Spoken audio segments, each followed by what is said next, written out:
Le 18 novembre 1803, à la bataille de Vertières, Haïti a écrit l'une des plus grandes pages de son histoire. Une victoire qui a ouvert la porte à la liberté, à la dignité et à la naissance de la première République noire indépendante. Le 18 novembre 2025, plus de 2 siècles plus tard, une nouvelle page s'ouvre. Haïti se qualifie pour la Coupe du Monde 2026. Une date symbolique, lourde de sens, qui rappelle au monde entier que malgré les épreuves, l'espérance n'est jamais morte en Haïti. Comme nos ancêtres à Vertières, le peuple haïtien prouve encore une fois qu'il peut se relever, surprendre, briller et marquer l'histoire. L'espoir s'allume de nouveau, un espoir qui parle de renaissance, d'unité, de force et d'un futur qui recommence à sourire. Cette qualification n'est pas seulement sportive, c'est un signe, une lumière, une déclaration au monde que Haïti vit, Haïti lutte, Haïti avance.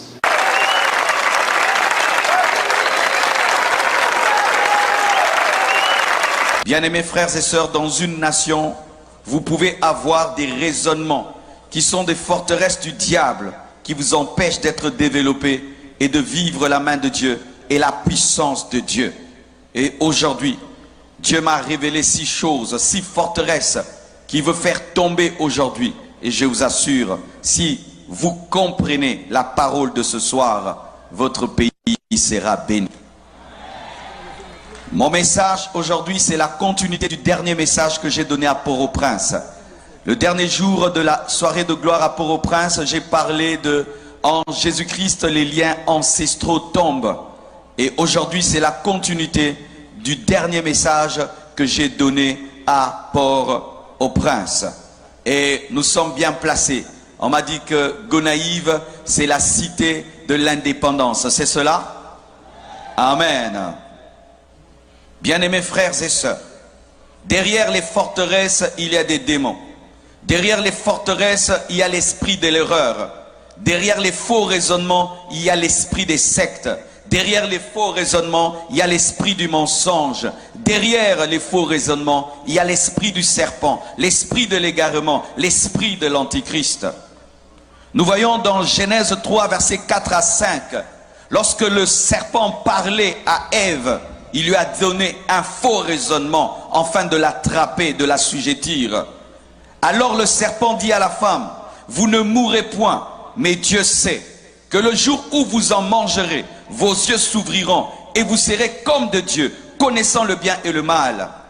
Le diable a mis dans la femme une forteresse, que Dieu était contre l'homme, que Dieu était jaloux de l'homme. Et cette forteresse, ce faux raisonnement que le diable avait mis dans la tête de Ève, l'a amené à pécher et à connaître la déchéance. Et dans votre nation, il y a une première forteresse. On vous dit ceci. On vous dit que vous souffrez à cause du pacte que vos arrière-grands-parents ont fait avec le diable en buvant le sang d'un cochon. On vous dit ça, que les Haïtiens souffrent parce que vos grands-parents avaient bu le sang du cochon au bois du Caïman à cause de Dessalines.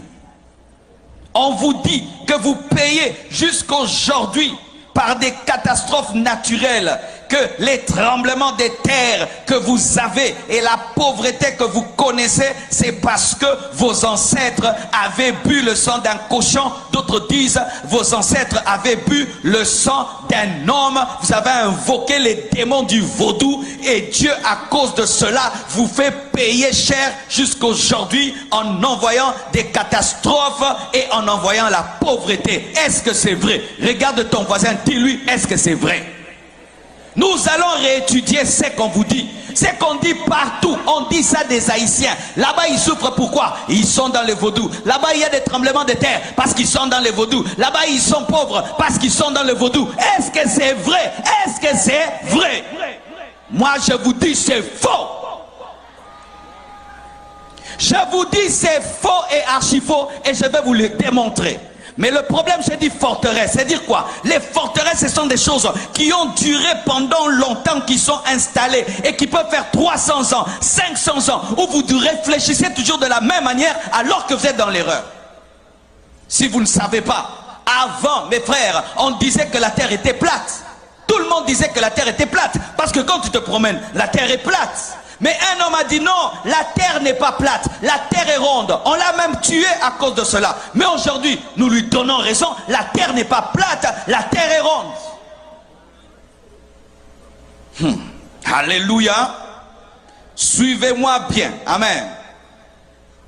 Mes frères, on vous dit que vous avez des catastrophes naturelles à cause du vaudou et parce que vos pères ont bu le sang d'un cochon. Mais non, vous avez des catastrophes naturelles à cause de votre situation géographique.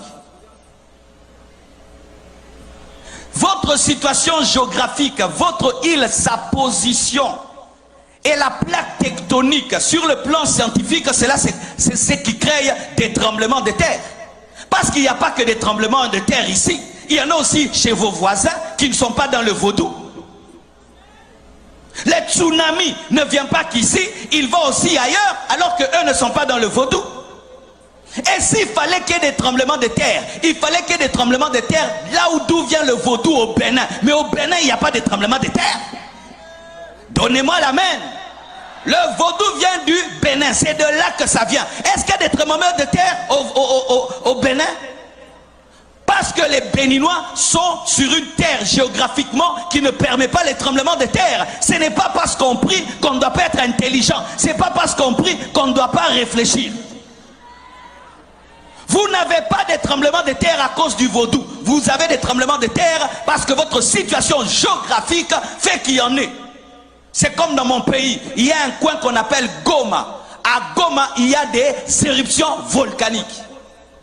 Il y a des éruptions, mais on ne dit pas c'est parce que là-bas on empoisonne les gens, c'est parce que là-bas ils font beaucoup la guerre, parce qu'il y a beaucoup de sang qui coule à Goma dans mon pays, mais nous ne disons pas qu'il y a le volcan parce que le sang coule. Non, c'est une position géographique qui fait cela. On n'attribue pas ça aux esprits, mais on cherche comment contrôler le volcan.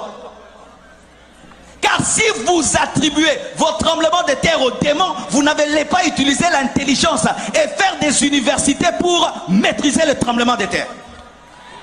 Donnez-moi l'amen. Lorsque tous vos problèmes sont sorcellériques, vous n'allez pas réfléchir. Les Japonais aussi ont des tremblements de terre. Et qu'est-ce qu'ils ont fait? Ils ont étudié comment fabriquer des gratte-ciel qui résistent aux tremblements de terre. Là-bas, ils prient le vaudou, ils ont aussi des tremblements de terre.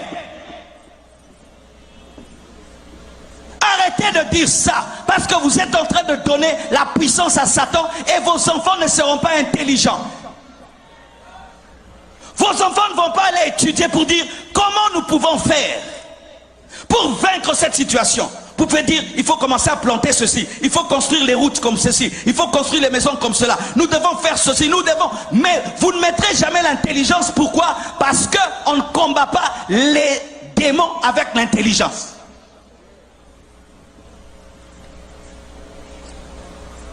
Il fut un temps, devant ma maison, il y avait un gros trou devant la route, un gros trou. Une prophétesse vient me dire, pasteur, j'étais en train de prier et j'ai vu un esprit d'hippopotame. C'est ce qui fait qu'il y ait les trous devant ta maison. L'esprit d'hippopotame. Dites esprit d'hippopotame. Pour elle, le trou devant la maison, c'était l'esprit d'hippopotame. Le trou sur la route, c'était l'esprit d'hippopotame. Quelque temps après, le gouvernement engage des Japonais ou des Chinois pour arranger la route et les Chinois passent par là, ils remblent le trou. L'esprit d'hippopotame était parti parce que ce n'était pas l'esprit d'hippopotame, c'était l'esprit de désordre. C'était l'esprit de désordre. Il fut un temps, un homme qui a la peste, on disait qu'il était maudit. Mais aujourd'hui, avec la technologie, on est en train de guérir la peste. Si tremblement de terre est égal à vaudou, alors partout il y a des tremblements de terre, partout il y a des séismes. Est-ce qu'ils sont dans le vaudou? Et s'il fallait qu'il y ait des tremblements de terre, il fallait que ça commence là où le vaudou a commencé, au Bénin. Mais là-bas, il n'y a pas de tremblement de terre. Vous êtes pauvres parce que le vaudou, vos parents ont bu le sang. Bien aimé. Combien de gens sont en train de boire le sang maintenant? Combien de gens boivent le sang même humain, pas le sang d'un cochon? Aux États-Unis, dans des pays développés, mais ils sont riches. Quand Quand vous attribuez votre pauvreté aux esprits, vous n'allez pas économiser, vous n'allez pas avoir une économie forte, vous n'allez pas vous battre pour avoir une bonne politique. Vous allez dire toujours le diable, le diable, le diable.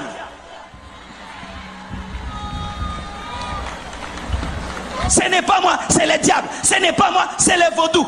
Arrêtez de mettre tout sur le dos du vaudou. Ta maison est sale, tu attrapes des microbes, c'est le vaudou. Tu prépares la nourriture qui n'est pas bien cuite et tu attrapes des problèmes de ventre, c'est le vaudou. Tout vaudou. Quand tu ne balayes pas ta maison, elle est sale, c'est encore le vaudou. Arrêtez de donner la force au diable alors qu'il est vaincu à la croix.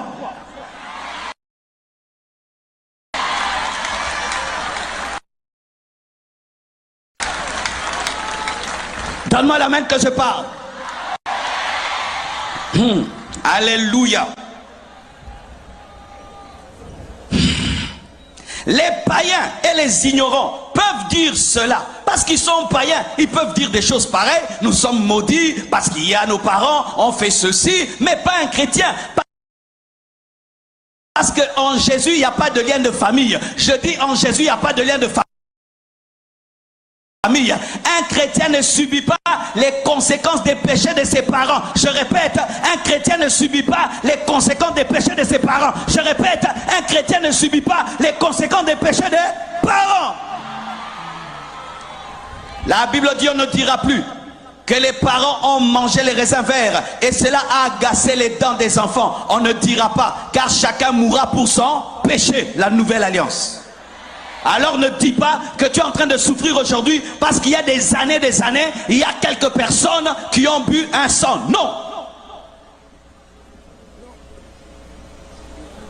Alléluia. Et si même c'est le cas, nous voyons la présence de Joseph, un seul Joseph, dans la maison de Potiphar. Potiphar était un Égyptien, un occultiste, un magicien, qui avait fait des pactes avec le diable. Mais la présence de Joseph, qui avait l'alliance avec l'Éternel, a béni la maison de Potiphar. Et vous, vous avez l'alliance avec Jésus-Christ. Et votre présence chrétienne dans cette nation bénit cette nation. Cette nation n'est pas maudite, elle est bénie, elle est bénie, elle est bénie. Comment vous pouvez croire que quelques personnes qui pratiquent le vaudou, ça peut influencer tous ces chrétiens? Dites-moi alléluia. Donc vous tous ici, vous êtes incapables de bénir Gonaïf. Alors qu'un Joseph, un seul Joseph a béni l'Égypte. Mais vous êtes à combien de chrétiens? Combien d'églises? Combien de pasteurs? Et vous continuez à dire, ce pays, à cause du vaudou, c'est insulter Jésus, c'est insulter Dieu. C'est insulter Dieu, c'est insulter Dieu. Donc eux, leur petit groupe de vaudou là influence tout ce pays qui a tous ces chrétiens. Quand je marche sur la route, église, église, église, boutique, église, boutique, église, église, boutique, boutique, église, et toutes ces églises ne peuvent pas dire que ce pays est béni. Non, et archi faux.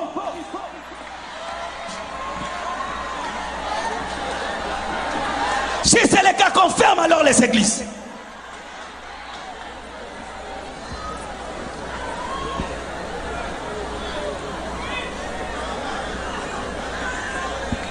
Donnez-moi la main.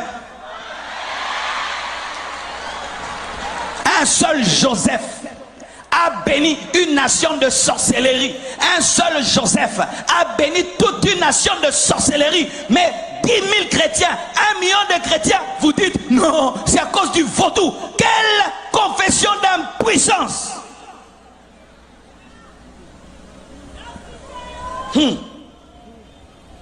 Et écoutez ceci. Les Américains, les Chinois, les Français, n'ont-ils pas fait pire que vous? Les Américains déclenchent des guerres dans des nations. Il y a des millions d'hommes qui meurent. Des Français déclenchent des guerres dans des nations. Des millions de gens meurent. Mais tu vas en France, tu vas aux États-Unis, les chrétiens vont bien. Mais vous, vous continuez à chanter le vaudou, le vaudou. Mais là-bas, c'est le siège de la franc-maçonnerie. Là-bas, on dit que Dieu n'existe pas. Arrêtez de crier tout le temps vaudou. Mais c'est que vous ne savez pas. Est-ce que je peux vous parler? Ce n'est pas parce que nous sommes chrétiens que nous ne devons pas utiliser l'intelligence. En soi, ce qui vous arrive, voici ce qui vous arrive. Vos pères sont les Africains les plus courageux du monde. Ce sont les premiers Africains qui ont arraché d'eux-mêmes leur liberté. On ne leur a pas donné, ils ont arraché. Et l'homme dont vous parlez dans votre histoire, Toussaint Louverture, a tenu tête face à Napoléon Bonaparte, qui était un grand empereur. Il a même vaincu dans une bataille. Et c'était un mauvais signe pour le monde. Et ça allait se répercuter sur toute l'Afrique. L'homme noir allait dire qu'il peut. C'est pourquoi la communauté étrangère s'est liguée contre vous. C'est ça la vérité. Vous voyez que des démons. Ah, parce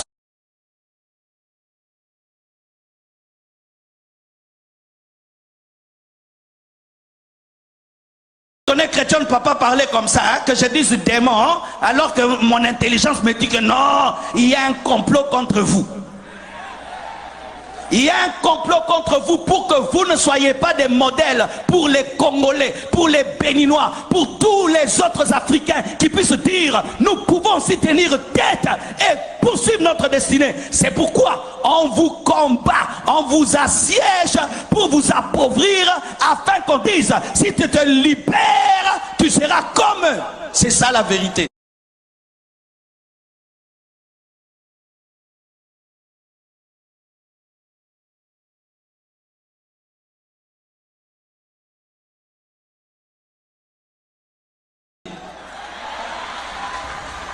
C'est ça la vérité.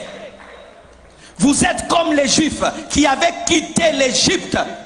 Et maintenant Pharaon est en train de vous poursuivre pour vous ramener en Égypte. C'est ce qui vous arrive. On veut vous ramener économiquement et politiquement.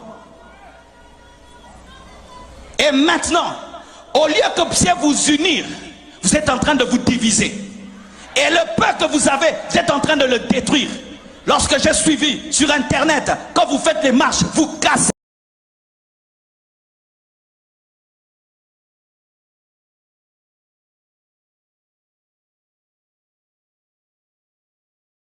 les boutiques. Non, si vous marchez, marchez seulement, ne cassez pas, ne pillez pas. Vous êtes en train de détruire le peu que vous avez. Vous détruisez le peu que vous avez. Je ne peux pas vous dire de ne pas revendiquer. Le pasteur ne peut pas dire ça. Et je ne peux pas vous dire marcher, non. Mais c'est que je peux vous dire, n'insultez pas et ne cassez pas. N'insultez pas et ne cassez pas.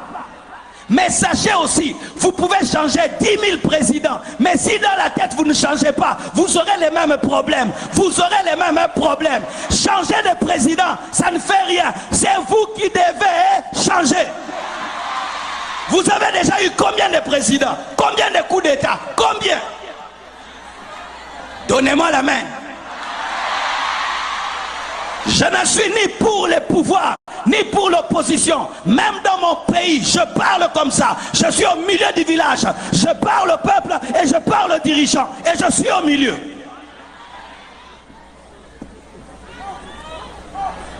Tu marches, tu viens dans ma boutique, tu me prends tout. Est-ce que ça c'est marcher encore?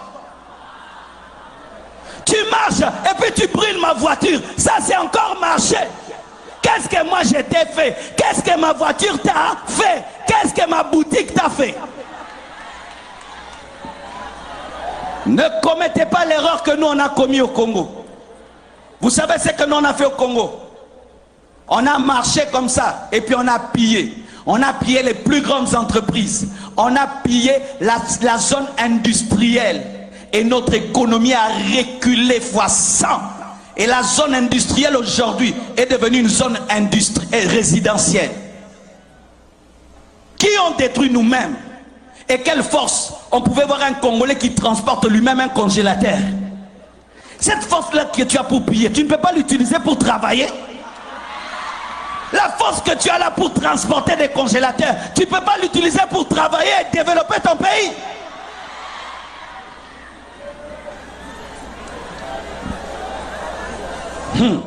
Écoutez ceci. La Bible dit, Marc 3, versets 24 à 25. Si un royaume est divisé contre lui-même, ce royaume ne peut subsister.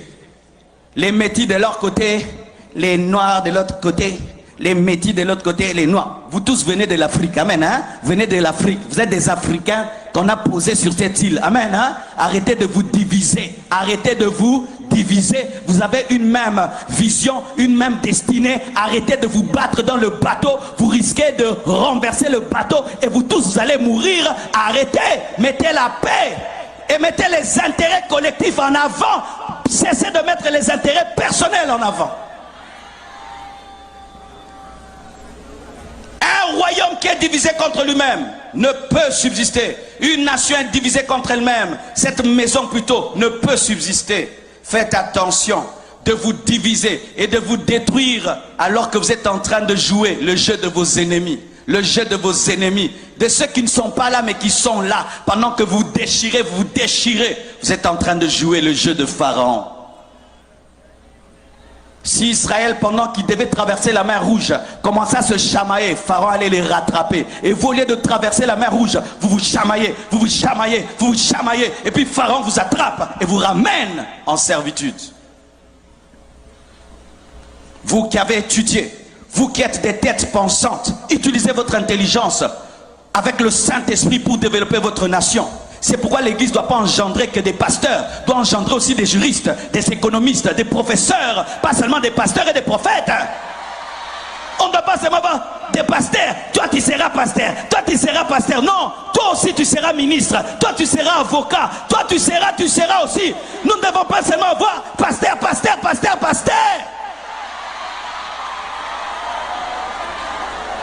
Nous ne devons pas seulement engendrer des églises, nous devons aussi engendrer des entreprises, pas seulement des églises, des écoles, des hôpitaux, des entreprises, pas seulement des églises.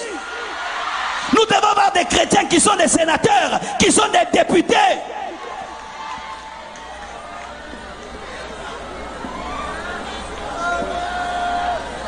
Samuel a engendré des prophètes et il a engendré des rois. Il n'a pas seulement engendré des rois, il a engendré des prophètes. Pas seulement des prophètes, des rois aussi. Mais nous, l'église, nous n'engendrons que des prophètes. Et quand on a des problèmes ou des royautés, on n'a personne. Quand un frère étudie beaucoup, on lui dit qu'il est distrait. Tu es distrait, hein? Encore quoi, un doctorat? Encore un doctorat. Il a eu un master. Frère, il est jaloux de toi. 2 masters, 3 masters, 4 masters et dirige cette nation.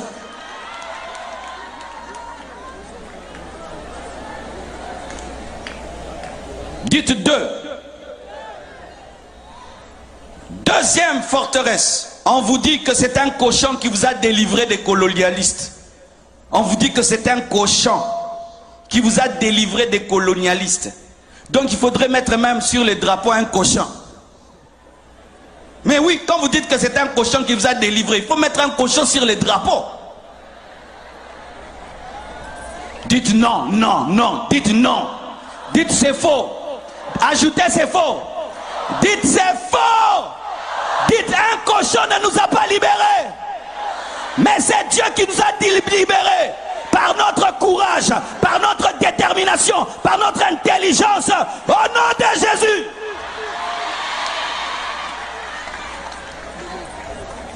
On vous dit c'est un cochon qui vous a délivré. Alors que c'est Dieu qui vous a délivré. C'est votre courage qui vous a délivré. C'est votre détermination, votre force, votre résistance, votre rage de vaincre qui vous a délivré. Votre intelligence qui vous a délivré. Et pour ceux qui ne le savent pas, ce que vous avez connu dans votre pays n'a pas commencé dans votre pays. Le mouvement de libération avait déjà commencé dans le monde. Et le vent de la libération est venu jusqu'ici. Et c'est ainsi que M. Toussaint est entré dans ce vent-là et a revendiqué. Ce n'est pas le vaudou qui a engendré le vent de la libération. Ce vent de la libération existait déjà En Europe, il y avait déjà des blancs qui étaient contre l'esclavage, qui s'opposaient à cela, qui voulaient l'égalité. Ce n'est pas le vaudou qui a fait ça. Ce vent de liberté n'a pas été déclenché par le vaudou, mais été déclenché par des hommes qui voyaient que c'était mal d'asservir les frères. Mais on attribue ça à qui? Au cochon. On attribue ça au vaudou, alors que c'est un mouvement qui a commencé avant. On présente que ce que vous avez fait au bois du Caïman, un pacte avec un cochon et tout le reste. Mais on ne montre pas le travail que Toussaint a fait pour amener ce réveil-là. Et qu'est-ce que ça fait? Vous donnez toute la gloire aux démons, alors que vous êtes courageux, vous êtes intelligent, vous êtes battu, vous avez compris que le système est en train de changer, il faut entrer, mais maintenant on prend toute cette gloire-là, on donne au vaudou. Cela n'est pas différent d'Israël. Israël est sorti de l'Égypte par la puissance de Dieu. Ils arrivent dans le désert, ils disent quoi? Ils vont faire un veau d'or. Et puis ils font un veau d'or, ils disent quoi? Que c'est le veau qui les a délivrés. Est-ce que c'était le veau d'or? C'est ce que le diable fait toujours. Tu vois un garçon très intelligent, on vient lui dire, on veut te donner l'intelligence pour dominer le monde. Tu vois une belle femme, on dit viens. Satan lui dit viens vers moi, je vais te rendre belle alors qu'elle est déjà belle. Vous allez voir, le grand footballeur, c'est lui qu'on cherche. Viens, on va t'aider à marquer des buts, alors qu'il est déjà un grand footballeur. Quelqu'un chante déjà très bien. Viens, on va te donner le succès, tu auras une belle voix, alors que déjà, il chante bien. Quelqu'un déjà fort, viens, on va te donner les fétiches pour être fort, alors qu'il est déjà fort. Et c'est ce qui est arrivé. Vous étiez déjà courageux. Vous étiez déjà des Africains différents, qui voulaient la liberté. Et maintenant le diable vient s'accaparer de votre victoire pour dire que c'est par lui que vous l'avez fait, alors que non. Et si vous ne savez pas, c'est une technique dans le monde. Lorsque l'homme blanc fait quelque chose, on dit qu'il est intelligent. Lorsque l'homme noir fait quelque chose, on dit que c'est le hasard. Lorsque l'homme blanc fait quelque chose, on dit que c'est la stratégie. Quand l'homme noir fait quelque chose, on dit quoi? C'est le fétiche. Bien-aimé, la victoire où Toussaint a vaincu Napoléon Bonaparte pendant longtemps n'était pas écrite, elle n'était même pas étudiée dans les universités. Pourquoi? On ne pouvait pas reconnaître qu'un noir avait gagné un blanc. Et quand on veut reconnaître cela, on dit quoi? C'était le vaudou qui l'a permis. Non, il était plus intelligent que Bonaparte, il était plus intelligent. Mais maintenant tout ça, toute cette histoire, cette belle histoire formidable que nous devons nous étudier dans nos pays, dans nos universités, vous donnez ça au vaudou. Moi, c'est à peine que j'ai découvert votre histoire. Imaginez, vous êtes les premiers Africains à avoir été délivrés, qui se sont eux-mêmes libérés. On ne vous étudie même pas dans les universités. Mais quand on parle de vous, la nation du vaudou, alors que vous deviez être même des exemples pour tous les Africains, nous devions tous venir ici vous poser des questions. Mais vous prenez cette gloire, vous donnez au diable, et les gens ont peur même de venir ici à cause du vaudou, alors qu'on ne sent même pas le vaudou. Regardez l'atmosphère. Est-ce que vous me comprenez? Est-ce que vous comprenez ce que je dis? La gloire qui est à Dieu a été donnée au veau d'or. Et la gloire qui est à Dieu dans votre nation a été donnée à un cochon. Mais qu'est-ce que Moïse a fait? Il a détruit le veau d'or. Et l'église devait détruire ce cochon. Église, détruisez ce cochon. Pasteur, quand vous prêchez, détruisez ce cochon. Détruisez. Dites ce n'est pas lui. Ce n'est pas lui. Comme Moïse, détruisez les cochons. Dites à vos fidèles que c'est faux. Dites à vos enfants que c'est faux. Donne-moi la main, je vais te parler. C'est le cochon là qui a pris les armes. Hein? C'est le cochon là qui avait des stratégies. C'est le cochon là qui sautait des murs. C'était le cochon. C'était le cochon. C'était qui? C'était vous. Avec Dieu, c'était vous. Et vous donnez toute cette gloire au diable et aux démons. Ainsi comme on ne peut pas étudier la sorcellerie à l'université, ben, on saute cette partie-là, alors que vous êtes des exemples pour nous tous.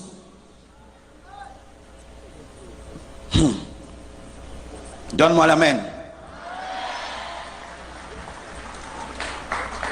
Dites 3. On vous dit que vaut mieux servir le diable que Jésus. On vous dit, Satan, il est mieux que Jésus. Et vous mettez Jésus sur le même pied d'égalité que Satan. Alors qu'ils ne sont pas dans la même catégorie. Satan, c'est un poids mouche. Jésus, c'est un poids lourd. Un poids lourd ne peut pas combattre un poids mouche. Ce sera vraiment un assassinat. Alléluia. C'est pourquoi il t'envoie toi d'aller chasser le diable. Parce que lui et le diable, vraiment, il ne peut pas. Il t'envoie toi, va les chasser. Alléluia.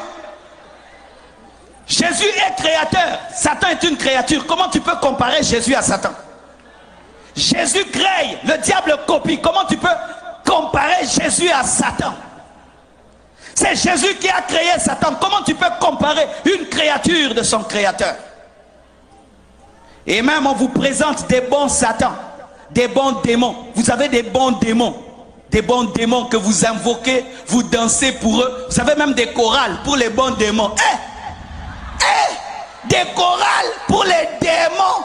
Chorales. Vous avez même des uniformes pour les démons. Des uniformes bleus, blancs.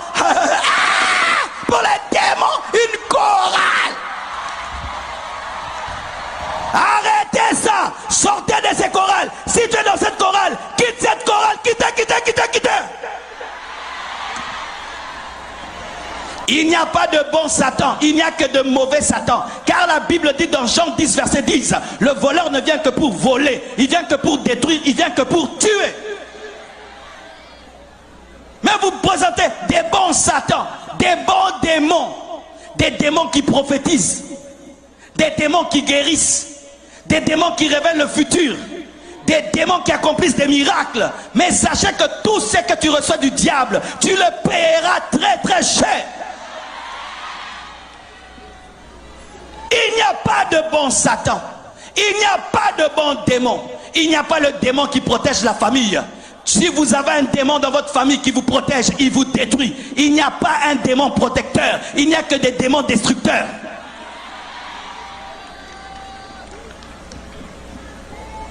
J'ai invoqué ce démon. Il a fait ceci pour ma famille. Il a guéri mon fils. Il a délivré mon fils. Quand le diable guérit la tête, il te donne une maladie des pieds. Quand il guérit les pieds, il donne une maladie au dos. C'est un voleur et un escroc.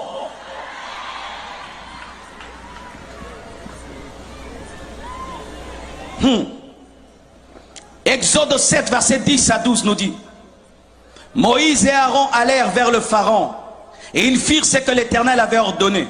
Aaron jeta sa verge devant Pharaon et devant ses serviteurs, et elle devint un serpent. Mais Pharaon appela ses sages et des enchanteurs et des magiciens d'Égypte, eux aussi, dites eux aussi. Ils ont fait l'imitation, en firent autant que leurs enchantements, autant par leurs enchantements. Ils jetèrent tous leurs verges et elles devinrent des serpents. Mais la verge d'Aaron engloutit les verges mais n'a pas grossi. Lorsque la verge d'Aaron a englouti les bâtons des magiciens, elle est restée intacte. Pourquoi? Parce que Dieu ne transpire pas lorsqu'il est en train de démontrer sa puissance face à Satan. Le vaudou, c'est la verge des magiciens. Nous avons Jésus, la verge d'Aaron. Chaque fois que le vaudou se tiendra devant Jésus, Jésus va avaler le vaudou, mais il va rester le même hier, aujourd'hui et demain. C'est ça la parole. Le diable n'est pas plus puissant que Jésus, car le bâton d'Aaron a avalé le bâton des magiciens. C'est pourquoi l'église, vous devez travailler dans la puissance. Au Nigeria, les gens sont dans le fétiche. C'est pourquoi les pasteurs travaillent dans la puissance, afin de démontrer que le royaume de Dieu ne consiste pas en parole, mais dans la démonstration de puissance et d'esprit. Chrétiens, vous devez opérer dans l'onction. Tu ne peux pas être un chrétien sans puissance et sans onction. Quelqu'un ne peut pas aller auprès du diable. Il voit la guérison. Il vient auprès de Dieu, il ne voit pas la guérison. Nous devons démontrer le Dieu surnaturel. Le Dieu qui parle, le Dieu qui agit, le Dieu qui transforme. Mais malheureusement aujourd'hui, les chrétiens ne veulent pas de la puissance. Si je prêche comme ça, c'est bon. Quand je commence à prier, les gens tombent, c'est la magie. Oh, on ne savait pas que lui aussi il est dans ces choses. Moi aussi je suis dedans. Moi aussi je suis dedans. Jésus ne prêchait pas seulement, il chassait les démons, il guérissait les malades. Je refuse d'être un prédicateur qui parle seulement. Après, je dois guérir les malades. Je dois chasser les démons comme Jésus. Donne-moi la main, je sens que je dois parler.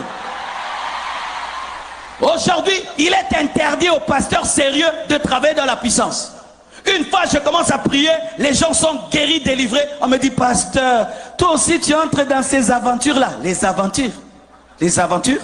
Toi tu es un enfant malade à la maison. Tu sais ce que ça fait d'avoir un enfant malade à la maison? Tu sais quoi d'avoir un enfant qui est sourd?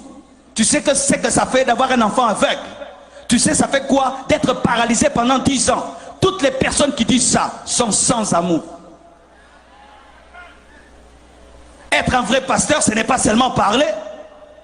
Un bon pasteur, après avoir parlé, doit s'occuper des problèmes des gens. Parce que Jésus ne parlait pas seulement, il s'occupait aussi des problèmes des hommes. Arrêtez de combattre les vrais hommes de Dieu qui travaillent dans la puissance, c'est important. Pourquoi? Parce que les païens, ils vont auprès du diable, ils vivent des choses. Vous venez auprès de Dieu, il n'y a rien. C'est ce que vous voulez? Ça doit être la magie. Et ça c'est la magie. Comment il fait seulement ça? Il y a 10 personnes qui tombent, il fait ça, 100 personnes tombent. Ah, ça c'est quoi là? Ça c'est quoi là? C'est la puissance de Dieu. C'est la puissance de Dieu. C'est la puissance de Dieu. Dieu n'est pas seulement celui qui convertit les cœurs. Il est aussi celui qui ouvre les yeux des aveugles, qui guérit les malades, qui chasse les démons. C'est la parole.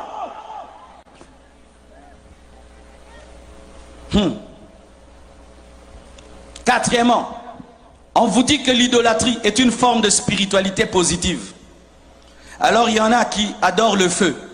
Comment tu peux adorer le feu qui peut s'éteindre? Tu adores le feu. Oh feu, je t'adore, et puis il y a la pluie. Le feu disparaît. Oh, la pluie a tué mon Dieu. Comment tu peux adorer l'eau? Vous vous lavez dans l'eau. Vous vous lavez dans l'eau et vous adorez l'eau. Vous adorez l'eau. Alors que l'eau peut connaître l'évaporation et peut sécher. Oh mon Dieu, c'est évaporé. Comment tu peux adorer une statue que toi-même tu as fabriquée? C'est toi-même qui l'as fabriquée. La tête. Les pieds. Les ventres. Les yeux. La bouche. Toi-même, tu le crées. Tu lui dis, tu auras 1 mètre, tu auras 2 mètres, tu seras mince, tu seras gros, tu seras beau, tu seras vilain. C'est toi qui détermine. Et pour qu'il soit stable, tu dois mettre des clous. Il fait comme ça. Dieu bouge. Mets les clous là-bas. Non, il est penché. Dieu est penché. Mets tout droit. Dieu est debout. Dieu est debout. 10 sottises, 10 bêtises. 10 bêtises. Ajoute 10 bêtises. Comment moi je te crée, je t'adore? C'est toi qui dois m'adorer parce que je t'ai créé. Comment je te crée en bois, en ciment, et puis encore je me prosterne devant toi? Ça n'a pas de sens. Ça n'a pas de sens. Tu prends le bois de ta maison, toi-même tu le coupes, toi-même tu le tailles, et puis tu l'adores encore. Est-ce que ça a du sens? Ça a du sens. Et c'est toi qui dois veiller sur Dieu, que personne ne touche Dieu. Et tu essuies Dieu. Et Dieu est sale, Dieu est sale.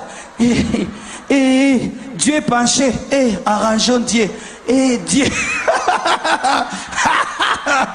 Mon Dieu, on ne le suit pas. Mon Dieu, on ne le protège pas. Mon Dieu ne disparaît pas. Mon Dieu ne meurt pas. Mon Dieu est éternel.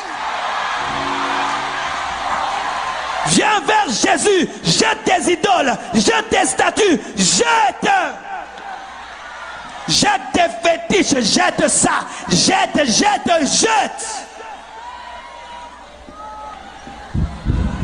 L'idolâtrie est une vanité.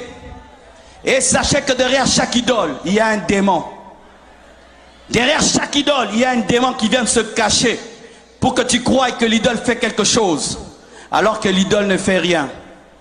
C'est un esprit qui est derrière l'idole qui agit. C'est pourquoi ne faites même pas d'idole représentant Jésus. Parce que vous ne connaissez pas son visage.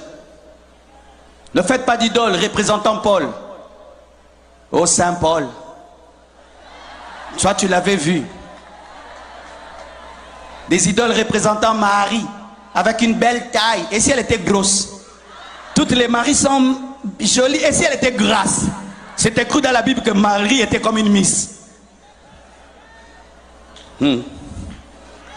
Toutes les Maries sont miss. Et si Marie était grosse? 1m40. Dis à ton voisin, toi tu as déjà vu Marie? Et vous mettez des photos de Jésus dans vos maisons. Vous avez déjà vu Jésus avec des photos de Jésus dans vos maisons? Celui-ci, Jésus, les yeux bleus. L'autre, Jésus, les yeux verts. Maintenant, Jésus avec quels yeux? Il faut l'adorer en esprit, en vérité. En esprit, en vérité. En esprit, en vérité. En esprit, en vérité. Le chrétien n'adore pas devant des statues, ni devant des photos. Il prie en esprit et en vérité. Et enlevez même les photos des saints de vos maisons. Ne priez pas devant les photos.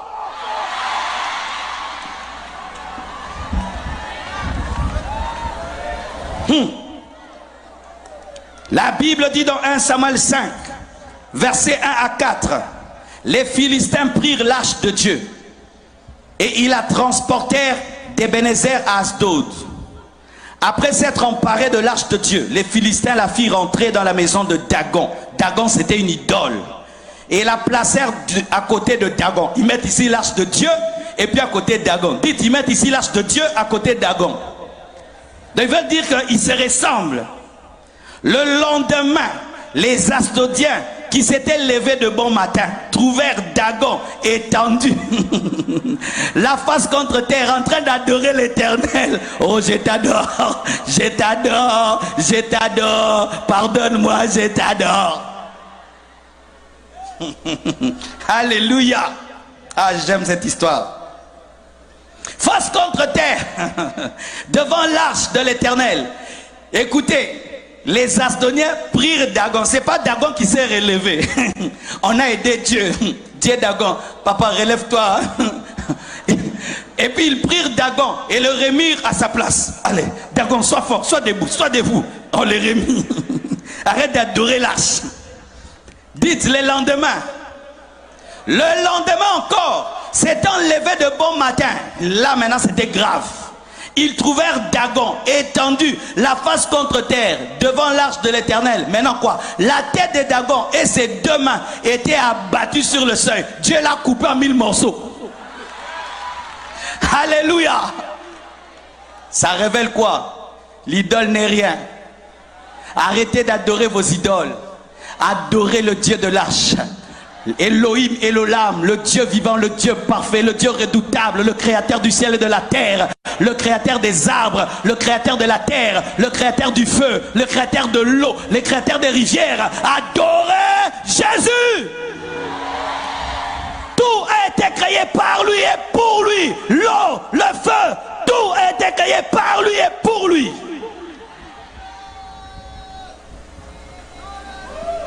Alléluia. Arrêtez de vous laver dans des rivières à la prier. Vous vous lavez dans des rivières sales. Tu t'es sali, mon frère. Ce Dieu-là, il n'est pas propre. Ça, c'est quel Dieu qui te fait laver dans une rivière sale? Et vous êtes à 50 dans la même rivière, sans pudeur. Une maman doit se laver elle-même dans sa salle de bain avec propreté. Mais un Dieu qui te pousse à te laver à 100 personnes dans une rivière en train de vous laver, vous pensez que ce Dieu-là est Dieu? Dieu, c'est la perfection, c'est la propreté, la respectabilité, l'honneur. Une maman de 50 ans qui se lave à côté d'un enfant de 12 ans. Si seulement tu réfléchis, tu te rendras compte que ça, ce n'est pas de Dieu.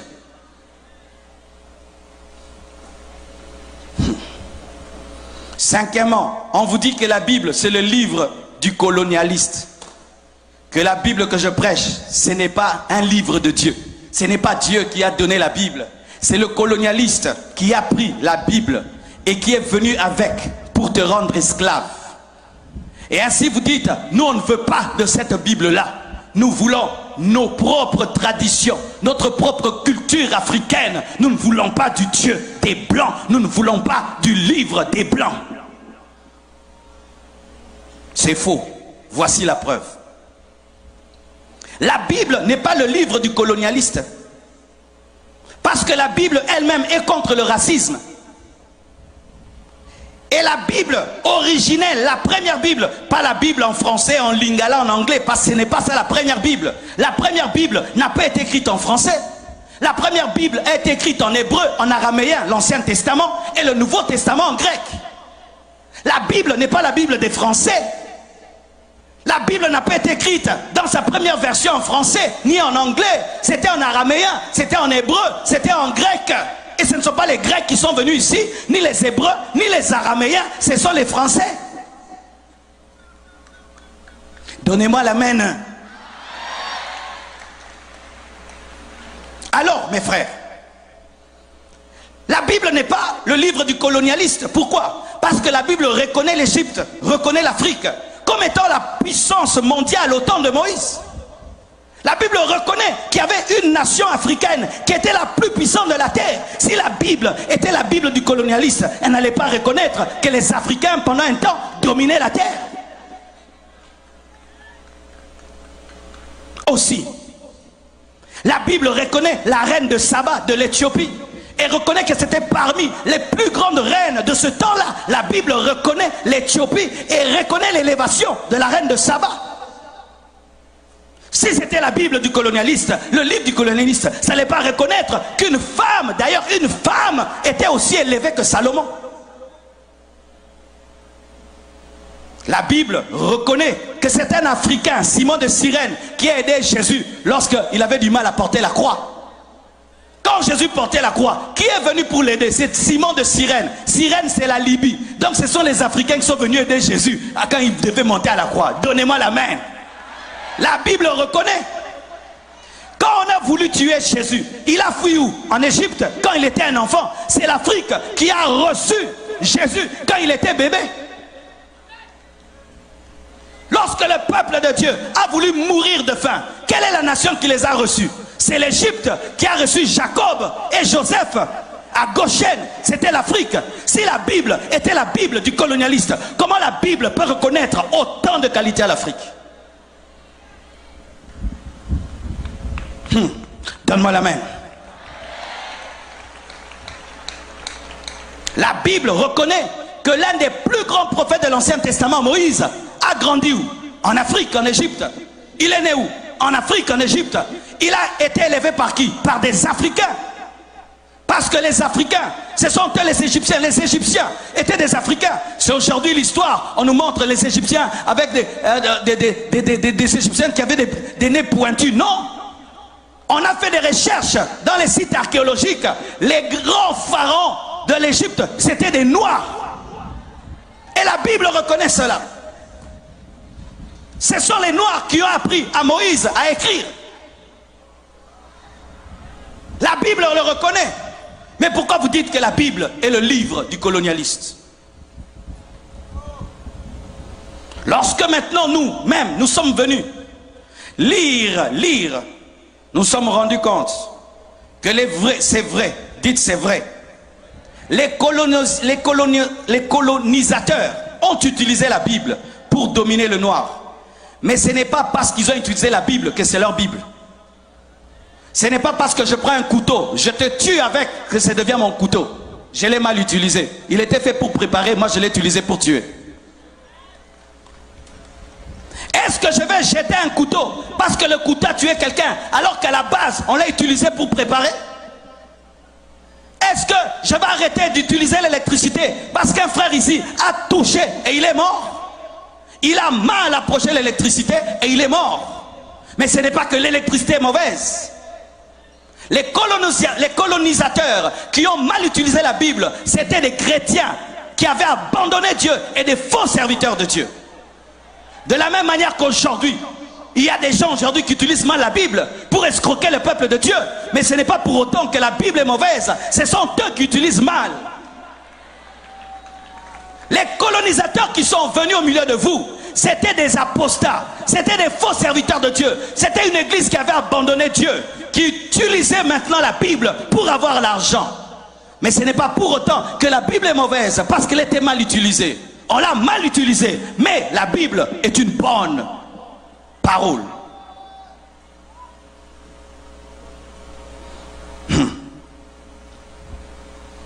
Mes frères et sœurs, une vraie église n'encourage jamais la méchanceté. Pourquoi on dit toujours que la Bible, c'est le livre des colonisateurs? Mais on ne parle pas de Martin Luther King. Martin Luther King aussi utilisait la Bible. C'était un pasteur, mais il a utilisé la Bible contre le racisme. Et aujourd'hui, on a eu un Barack Obama qui est devenu président des États-Unis. C'est la Bible qui a fait qu'il y ait la fin de la ségrégation raciale aux États-Unis. C'était la Bible. Comment la Bible peut être une Bible des colonisateurs alors que Jésus lui-même est né lorsque Israël était colonisé par les Romains? Jésus est né dans la colonisation. Il a trouvé la colonisation. Les Romains dominaient les Juifs. Comment il peut encourager cela? Quand tu as des forteresses dans ta tête, quand on prêche comme ça, il est venu nous prêcher encore le Dieu des Blancs, les dieux des Blancs, les dieux de Blancs. La Bible là, elle est utilisée pour nous dominer. Frère, il y a des gens qui mélangent mal la nourriture et puis qui s'empoisonnent. Est-ce que tu arrêtes de manger pour autant? Qui arrête de manger parce que quelqu'un a mélangé une nourriture avec une autre qui l'a empoisonné? Tu dis non, il n'a pas bien mangé, mais la nourriture est bonne, mais lui n'a pas bien mangé. Ce n'est pas parce que quelqu'un a mal utilisé la Bible que la Bible est mauvaise.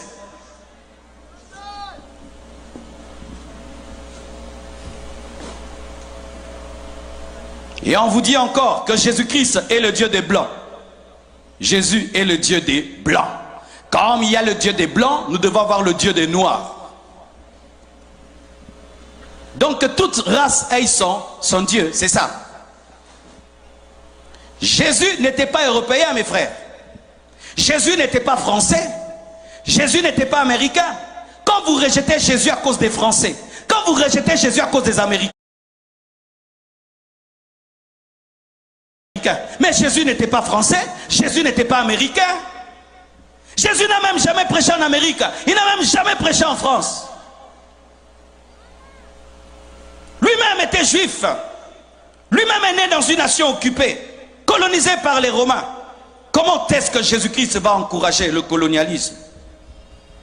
Et même s'il avait une peau claire, sachez que son sang était aussi rouge que le sang des Africains. Alléluia. Le sang de Jésus-Christ était rouge, rouge comme ton sang, comme le mien. Sinon aussi, que les Américains aient leur Dieu, les Japonais aient leur Dieu, les Chinois aient leur Dieu, comme Jésus est juif. Alors nous ne voulons pas du Dieu des Juifs, nous voulons le Dieu des Chinois, nous voulons le Dieu des Américains, le Dieu des Français. Mais la Bible nous dit, dans Jean 3,16, car Dieu a tant aimé le monde qu'il a donné son Fils unique, afin que quiconque croit en lui, Jésus est venu pour toutes les nations, pour tout le monde, pour toutes les langues et pour toutes les races. Il devait naître quelque part, oui, il devait naître quelque part, mais sa mission n'était pas de rester là où il était né, il devait se répandre dans le monde entier. Mais ce n'est pas parce qu'il est né quelque part qu'il est le Dieu que de ces gens-là. Je suis du Congo et aujourd'hui j'appartiens au monde entier. Je suis ici en Haïti en train de vous bénir. Est-ce que ma prédication c'est la prédication des Congolais? Mais je suis né où? Au Congo. Mais là celui qui vous prêche, est-ce que c'est un Haïtien? N'est-ce pas que ça vous bénit? Et vous pensez que Jésus ne peut pas vous bénir plus que Marcelo? Parce qu'il n'est pas né en Haïti et il est né en Israël. Vous croyez cela? La naissance ne détermine pas à qui tu appartiens, mais c'est ton message et ta vision qui déterminent à qui tu appartiens. Jésus n'est pas le Dieu des Blancs, il est le Dieu de tous les hommes sur la terre.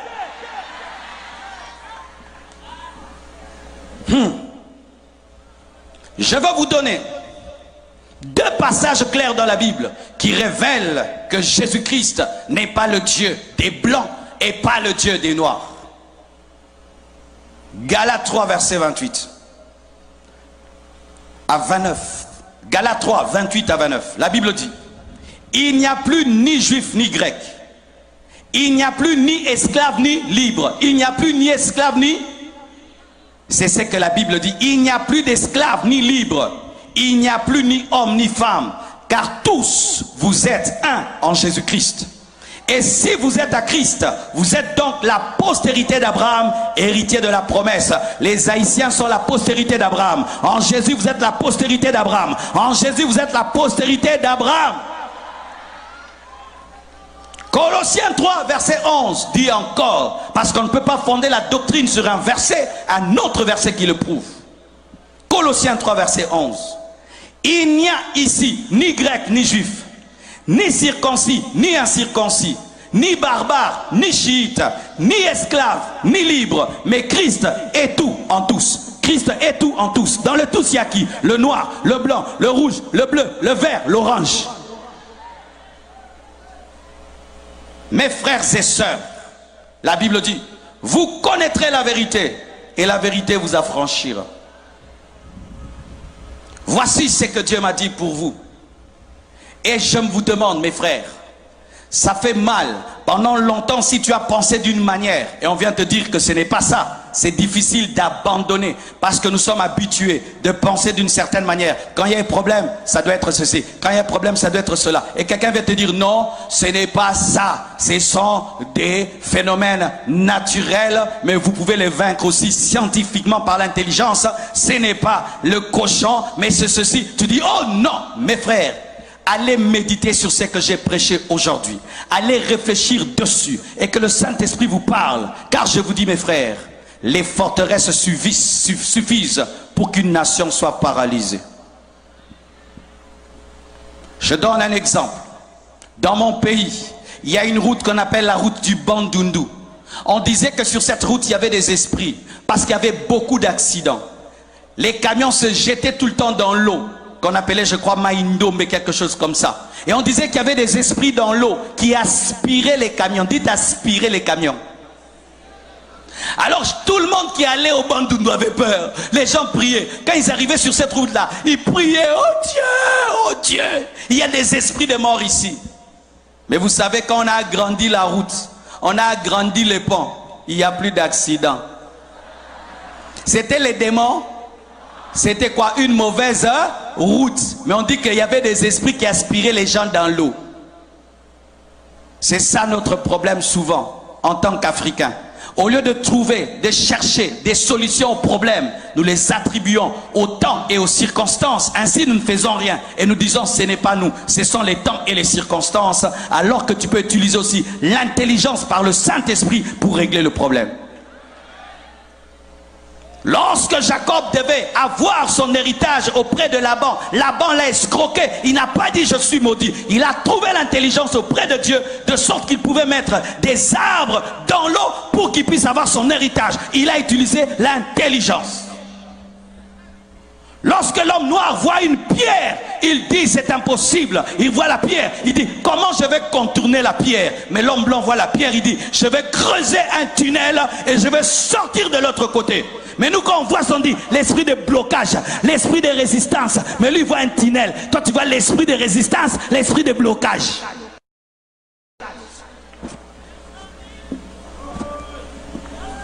Réveillez-vous, mes frères et sœurs. J'aimerais vous dire la vérité. Lorsque je suis venu en Haïti et je suis venu au Gonaïve, je pensais que je vais trouver une terre détruite, anéantie. Vous avez un beau pays. Vous avez un beau pays. Et je ne veux pas rendre jaloux ceux de Port-au-Prince, mais moi j'aime Gonaïve plus que Port-au-Prince. Pardonnez-moi, ne soyez pas jaloux, hein? C'est ma liberté. Vous voyez ce vent-ci, waouh! Vous avez des belles routes. Mais vous avez un paradis. Vous savez ça? Est-ce que vous savez ça? Vous voulez tous aller aux États-Unis alors que vous avez un paradis? Vous avez un paradis. Vous avez un paradis. Vous voulez tous aller aux États-Unis. Si vous tous allez aux États-Unis, qui restera dans ce pays?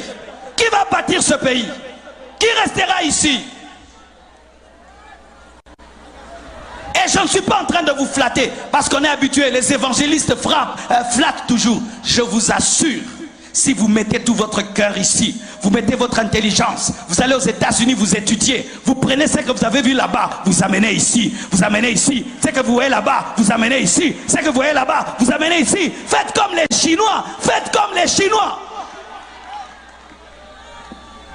Dans tous les avions que tu prends, tu vois les Chinois, ils partent mais ils reviennent, ils partent mais ils reviennent.